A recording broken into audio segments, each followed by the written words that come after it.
Okay, let's actually do another one of these.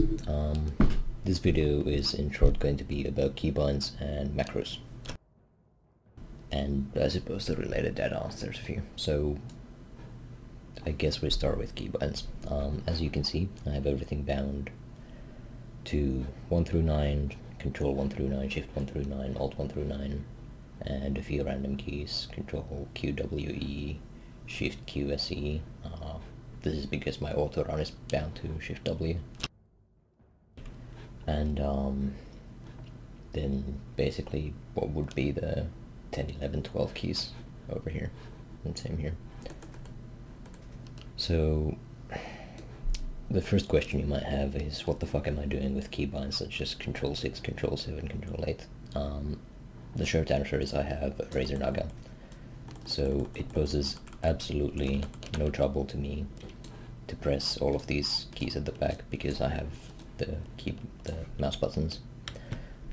If you don't happen to have a Razer Naga, I recommend that you bound everything after like 5, maybe after 6, depending on how big your hands are, to character keys, such as like F, G, T, R, maybe X, C, something, whatever.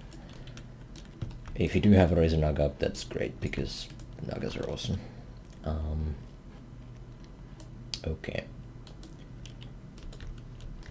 Aside from that, let's move sort of onto macros. So, as you may know as a warrior, we have stances, and some abilities require you to stance. They require you to be in a specific stance to cast them. And the default way that stance dancing works in vanilla is that there's the default keybinds are like Control F1, Control F2, Control F3. I actually still have those binds, but they are incredibly inefficient. And even if you bind the stance dancing to different, more efficient keys, it's still sort of bad because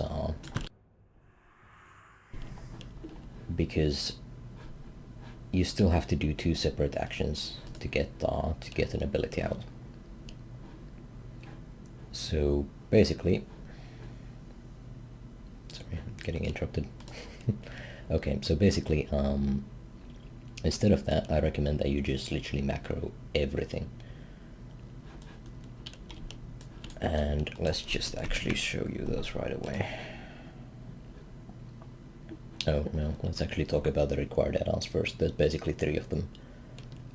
They might scare you a bit with like, oh my god, you have to install 3 add-ons just to get your shit sorted. Don't worry about that so much.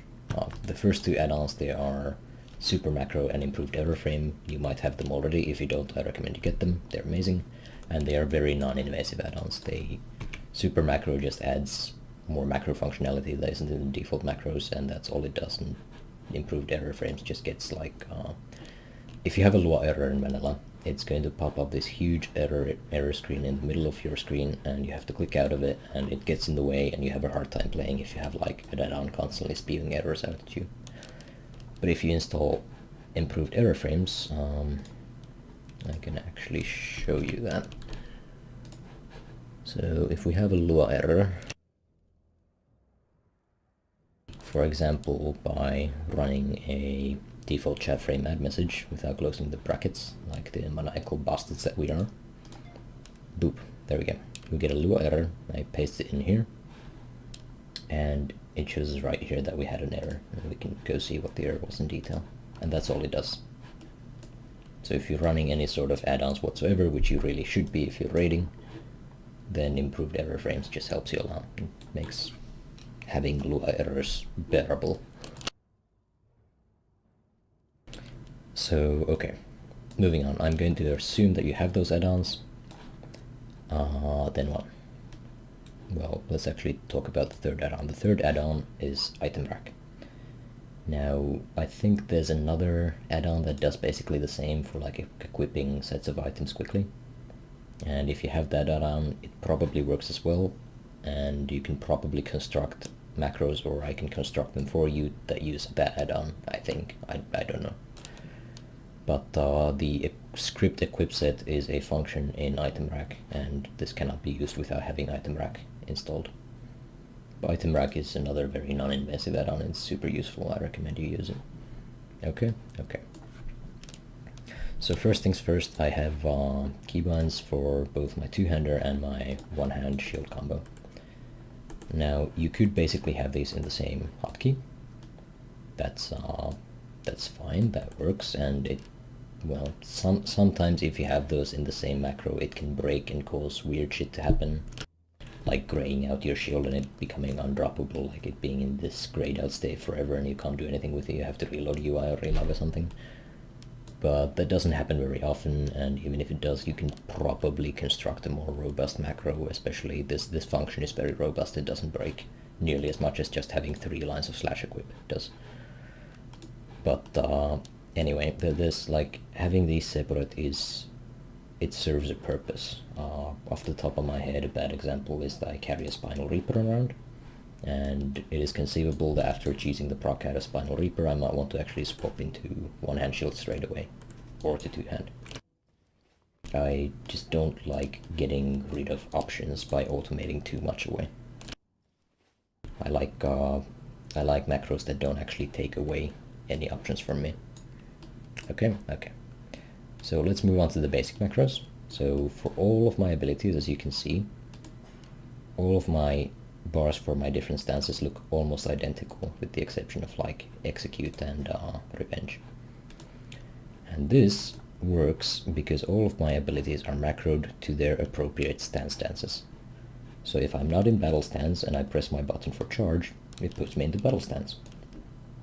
And this is always going to take 2 presses, by the way, but that's fine, you can just spam it out. This is unavoidable in vanilla by game design. And it's actually useful because instead of using the awkward manual stance buttons, I usually just use Berserker Rage to get into Berserker stance and my charge keybind to get into battle stance. And if you just press them once, it's not gonna waste your Berserker Rage. Okay. So I'm probably going to add all of these different macros into the thread that I'm going to link this video in, and you can copy them from there. But a few of these are special. For example, the hamstring, it's perfected so it doesn't actually swap into a different stance if it's in either of the valid stances, which is battle and berserker stance. Only if I'm in defensive stance does it swap away. There's a couple other ones that are like the shield bash, and shield bash actually, yeah, it also automatically equips my shield because that's required for shield bash. Same for shield wall. Aside from those small functional differences, we've got one very special macro that I want to give special attention to, and that is the shield block macro. So what my shield block macro does is it puts me into defensive stance, and it equips my shield, and it activates shield block if I can cast shield block. This is incredibly useful, and I absolutely recommend that everybody, especially DPS warriors, use this thing. Because very often such things can happen that I pull aggro from a boss, hopefully not bosses, but trash or whatever. I pull aggro from something, and the tanks are being too slow with the taunts, and I'm about to get my face crushed in. But by spamming this macro, it turns out that I become a hell of a lot tankier. So by not being in berserker stance, I'm basically taking 10% less damage. By being in defensive stance, I'm basically taking another 10% less damage. And by swapping in my shield, I'm basically taking another 10% less physical damage. So I become 30% tankier just by first whacking away at mobs, and then, oh shit, I pulled aggro doing this. And it shield blocks as well. As you can see, it's very fast. It goes in one global cooldown because stance dancing doesn't share global with the actual abilities themselves, nor does weapon swapping. Okay, so this is a very good idea. Another thing, actually, a practical example is AQ20 and AQ40. You know the bugs when you first start the instance. There's the bugs, the stingers and the wasps. they put poison on people, and that poison increases the damage those people take from the charges by a massive amount. Sometimes the healers or the dispellers might be a little bit slow, they might be a little bit overwhelmed. Alright, understandable, but if we're in berserker stance with a two-hand and whacking away, a poison boosted charge most likely will kill us. Even in like stand buffs and everything, it's basically just enough to kill us. But if we notice that we've been sitting on poison for half a second and it's still not getting dispelled, well, shield block macro to the rescue. And this saves you from dying to a poison charge if you're at least like 90% health or something. This no joke saves me every single AQ20. There's like poison charges all over the place, and you can live by just doing this. This one simple thing that happens that quickly and you can live. Okay. Let's see. Oh yeah, the slam is another big one. And I mean, I've already talked about my slam build and my slam macros, and you don't have to play as slam centric as I do, but slam is a better rage dump than heroic strike in 99% of all circumstances. Okay, and this is the slam macro. And there is yet another add-on behind this one, unfortunately, no way around it. Don't have to use it if you don't want to, but I'm going to assume if you're still watching this damn video that you do. So it hooks into my version of attack bar. It uses a variable that it checks. And what this does is, as soon as an auto attack has completed, I actually can't just, these guys have too low health, whatever. As soon as an auto attack has completed, this is viable for the next 0.3 seconds. This can be casted. Cast a slam right after, and that's what you want to do with slam. You want to cast it right after auto attacks. And what this allows me to do is, when I'm doing normal attacks, or normal auto attacks over and over again, I can spam this button and it will only slam when it is the right time to slam. And that's basically it. Let's talk about a few more things in regards to item rack and these things that you might find very mysterious. First of all, I also have my helmet use bound, because helmet swapping is something that you do a lot in PvP if you're really tryharding it. But what's more interesting to raiders is the trinkets. So you can use item rack. If you open the item rack UI like here, you can alt click on slots to make like a little bar like this, and you can move it around, manipulate it. So have your trinkets there. It's a very good idea, and you can keep swapping in like between trash packs to them and equip your OP combo of trinkets. And then if you have this setup here, Trinket 14 and Trinket 13. By the way, if you didn't know, Trinket 14 is the bottom slot. This is just an item slot number. And Trinket 13 is the top slot. So by binding both of the trinket slots to keybinds, I can have any number of trinkets and I can swap into different ones. And I only still have these two keybinds that I can activate everything from. And because I have this bar, I see which trinkets I have on, and I can correlate it in my brain which trinket I'm popping with which key. So it's super useful.